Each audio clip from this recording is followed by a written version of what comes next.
Donald Trump wants you to believe he's winning the trade war. He stands on stage, fists pumping, declaring victory against America's rivals. But the truth? He's not winning. He's cornered. He's retreating. And while he stumbles, the rest of the world is moving faster than ever to push back, because in just the past few days, something historic has happened. The BRICS nations, Brazil, Russia, India, China, and South Africa, have stepped into a new era of unity. Xi Jinping and Luiz Inácio Lula da Silva are openly promising the strongest China-Brazil alliance in history.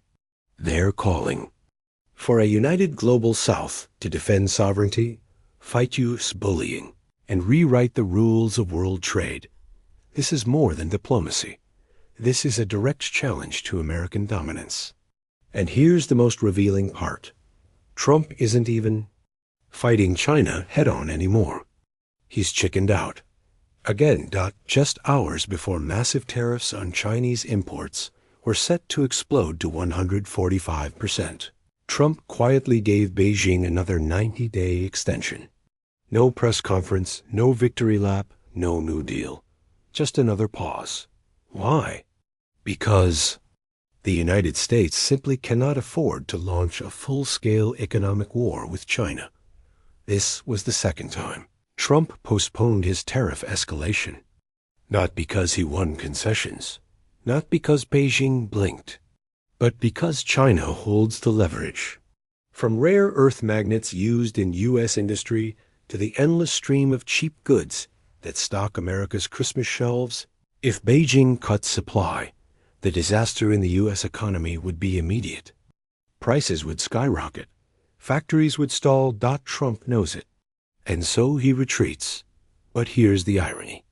While China gets extensions, America's supposed partners, India, Brazil, and South Africa, are being hammered with brutal tariffs. Brazil slapped with 50%. South Africa with 30%. India punished for buying Russian oil. These are crippling blows to entire economies. And instead of breaking under pressure, they're rallying behind each other. BRICS is no longer just a talk shop. It is fast becoming a coordinated resistance. Trump's tariffs create what Washington always feared. If you think this is just about trade, you're missing the bigger picture. This is about a global power shift, a world where the United States no longer calls the shots. Trump's tariffs were meant to isolate America's rivals. Instead, they've done the opposite.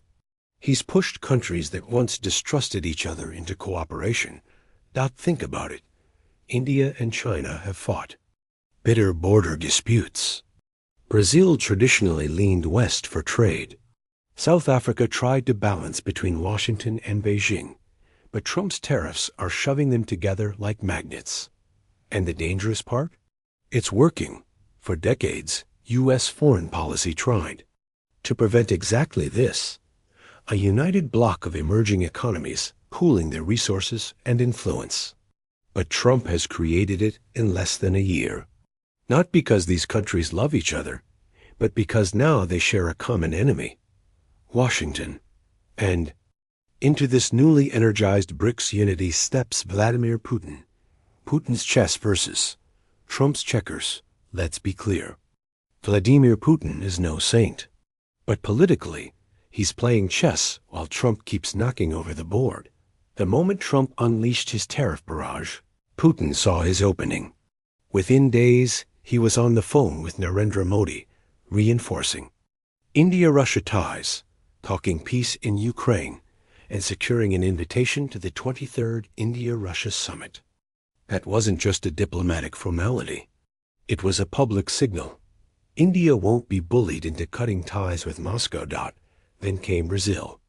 Lula da Silva is furious over Trump's 50% tariffs on Brazilian goods. For an economy reliant on agricultural exports, this is devastating. Putin wasted no time. He offered closer cooperation in trade, energy, and defense, exactly what Brazil needs to reduce dependence on the U.S. Lula didn't need much convincing. Trump made Putin's job easy by Targeting all these countries at once, he removed any incentive for them to play nice with Washington. He pushed them straight into Moscow's arms.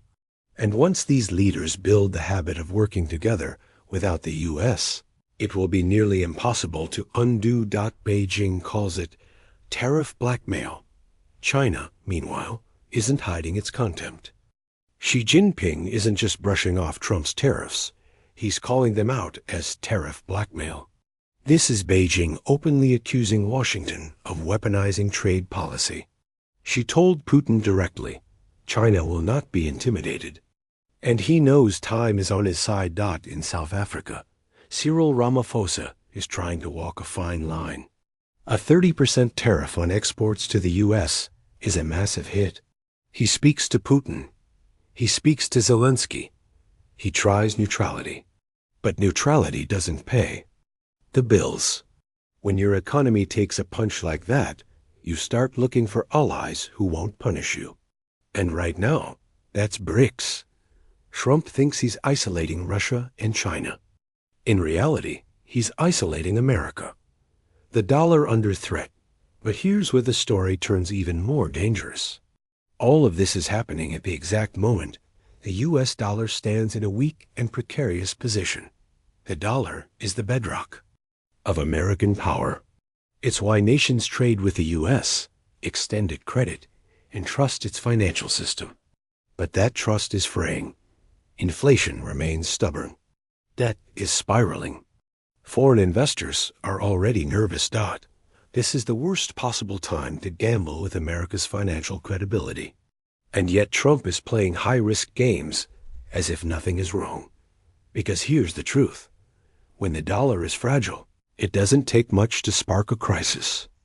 A reckless tariff war, a surge in spending, one more geopolitical shock. Any of these could trigger a global rush away from the dollar. And America's rivals are waiting for exactly that moment. China, Russia, and even some U.S. allies have a clear goal. $DOLLARIZATION.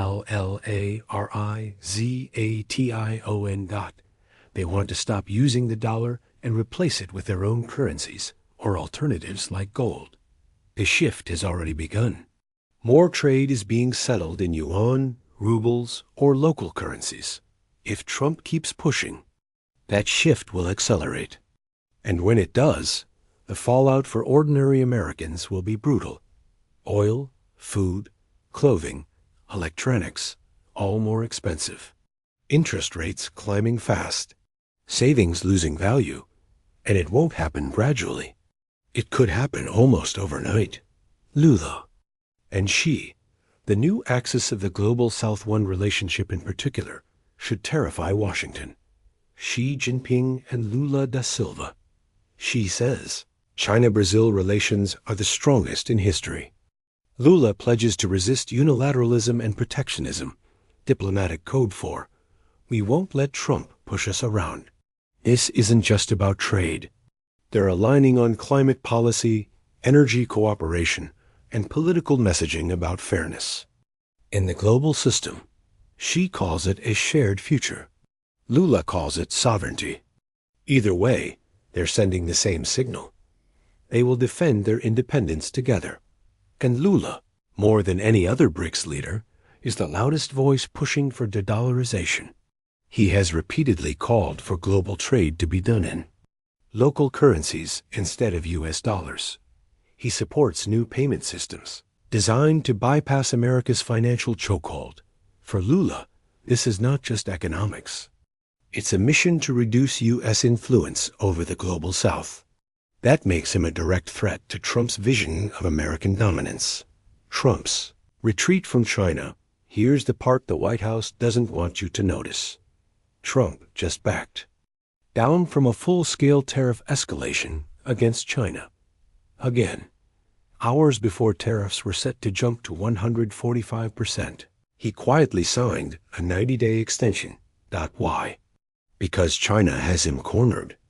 They control two things America cannot live without: cheap consumer goods that U.S. retailers rely on, especially during the holiday season; rare earth magnets critical to American manufacturing If Beijing cuts either supply, U.S. prices skyrocket, and industries stall.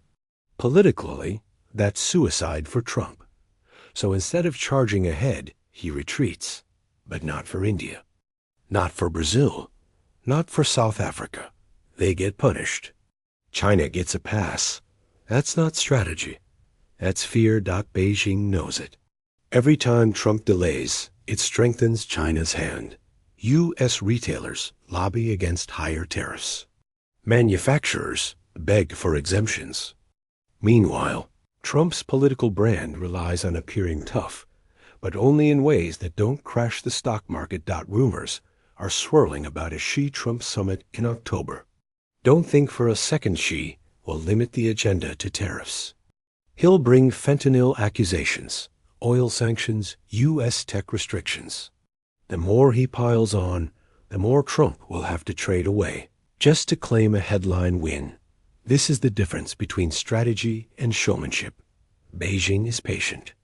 Trump is desperate for headlines. And in trade wars, patience always wins.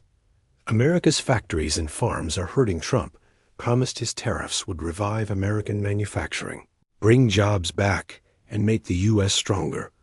But the reality is the opposite. Instead of a manufacturing boom, factories are drowning in higher costs for imported materials, steel, aluminum, machinery, parts. Everything is more expensive. Companies that were supposed to benefit are now cutting back, laying off workers, or shutting down. The numbers don't lie.